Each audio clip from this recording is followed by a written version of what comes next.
আসসালামু আলাইকুম, কি অবস্থা সবার? আশা করি সবাই অনেক অনেক ভালো এবং সুস্থ আছো। তো আজকের এই ভিডিওতে দেখিয়ে দিব কিভাবে একটা সঠিক নিয়মে জিমেইল অ্যাকাউন্ট অথবা গুগল প্লে স্টোর খুলবেন। তো আর বেশি কথা না বাড়িয়ে সরাসরি চলে যাচ্ছি ভিডিওর মূল কাজে। Welcome back. আমরা আমাদের ফোন থেকে গুগল প্লে স্টোর ওপেন করব।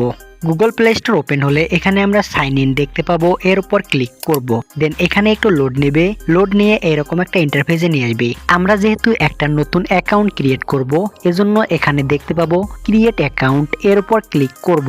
এর উপর ক্লিক করে দেওয়ার সঙ্গে সঙ্গে এরকম তিনটা অপশন চলে আসবে। আমরা এখানে সর্বপ্রথমে যেটা রয়েছে ফর মাই পার্সোনাল ইউজ, এর উপর ক্লিক করব।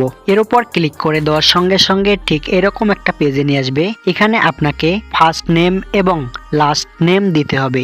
আমি আমারটা দিচ্ছি, আপনারা আপনাদেরটা দিয়ে দিবেন। ফার্স্ট নেম লাস্ট নেম দেওয়া হয়ে গেলে নিচে পেয়ে যাবেন নেক্সট অপশন, এর উপর ক্লিক করবেন। এর উপর ক্লিক করে দেওয়ার সঙ্গে সঙ্গে ঠিক এরকম একটা পেজে নিয়ে আসবে। এখানে আপনাকে আপনার বয়স দিতে হবে। এখানে আপনারা আপনাদের বয়স অনুযায়ী অথবা অবশ্যই 18 বছরের বেশি দিয়ে দিবেন। বয়স দেওয়া হয়ে গেলে আমরা নিচে দেখতে পাবো জেন্ডার, এর উপর ক্লিক করব। এখানে আপনি ছেলে নাকি মেয়ে সেটা সিলেক্ট করে দিন। দেওয়া হলে আমরা নিচে নেক্সট অপশন পেয়ে যাব, এর উপর ক্লিক করব। এর উপর ক্লিক করে দেওয়ার সঙ্গে সঙ্গে ঠিক এরকম একটা ইন্টারফেসে নিয়ে আসবে। এখানে আপনার নাম অনুযায়ী গুগল থেকে দুইটা জিমেইল নাম দিয়েছে। আপনাদের যদি এই দুইটা পছন্দ হয় তাহলে সিলেক্ট করুন, অথবা আমার মতো যদি পছন্দ না হয় ইচ্ছা মতো দিতে চান তাহলে তৃতীয় অপশনে ক্লিক করুন। এখানে আপনার ইচ্ছা অনুযায়ী নাম কাস্টমাইজ করে জিমেইল সেট করে ফেলুন। জিমেইল নাম দেওয়া হলে আমরা আবারও নেক্সটের উপর ক্লিক করব। এর উপর ক্লিক করে দেওয়ার সঙ্গে সঙ্গে ঠিক এরকম একটা ইন্টারফেসে নিয়ে আসবে। এখানে আমাদেরকে পাসওয়ার্ড দিতে বলছে। আমরা এখানে অবশ্যই একটা হার্ড পাসওয়ার্ড দিব যাতে কেউ আন্দাজ করতে না পারে। পাসওয়ার্ড দেওয়া হয়ে গেলে আমরা আবারও নেক্সটের উপর ট্যাপ করব। ট্যাপ করার সঙ্গে সঙ্গে ঠিক এরকম একটা ইন্টারফেসে নিয়ে আসবে। এখানে আমরা অবশ্যই একটা অ্যাক্টিভ ফোন নাম্বার দিয়ে দিব, যাতে পরবর্তীতে আমাদের এই জিমেইল অ্যাকাউন্ট হারিয়ে গেলে ফরগেট দিয়ে খুব সহজে রিকভারি করতে পারি। ফোন নাম্বার দেওয়া হয়ে গেলে আমরা আবারও নেক্সটের উপর ট্যাপ করব।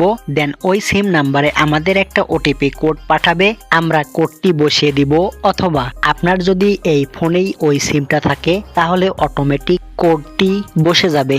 এখানে আমরা আবারও নেক্সটের উপর ট্যাপ করব। দেন এইরকম পেজে নিয়ে আসবে। আবারও নেক্সটের উপর ট্যাপ করব, একটু স্ক্রল করব, আই এগ্রি এর উপর ক্লিক করব। আই এগ্রির উপর ক্লিক করলে এরকম একটু লোড নেবে। লোড নিয়ে ঠিক এরকম একটা ইন্টারফেসে নিয়ে আসবে। এখানে আমরা অ্যাকসেপ্ট এর উপর ক্লিক করব। এর উপর ক্লিক করলে এখানে আবারও একটু লোড নেবে। লোড নিয়ে আমরা এখান থেকেও অ্যাকসেপ্ট এর উপর ক্লিক করব। অ্যাকসেপ্ট এর উপর ক্লিক করে দেওয়ার সঙ্গে সঙ্গে আমরা দেখতে পাবো আমাদের জিমেইল অ্যাকাউন্ট অথবা প্লে স্টোর খুব সহজে এবং সঠিক নিয়মে খোলা হলো। তো আপনারা চাইলে এখন যে কোনো অ্যাপস এখান থেকে ডাউনলোড বা ইনস্টল করতে পারেন। তো এই ছিল মূলত আজকের ভিডিও ভালো লাগলে লাইক, কমেন্ট, শেয়ার এবং অবশ্যই চ্যানেলটি সাবস্ক্রাইব করতে একদমই ভুলবেন না। ধন্যবাদ সবাইকে।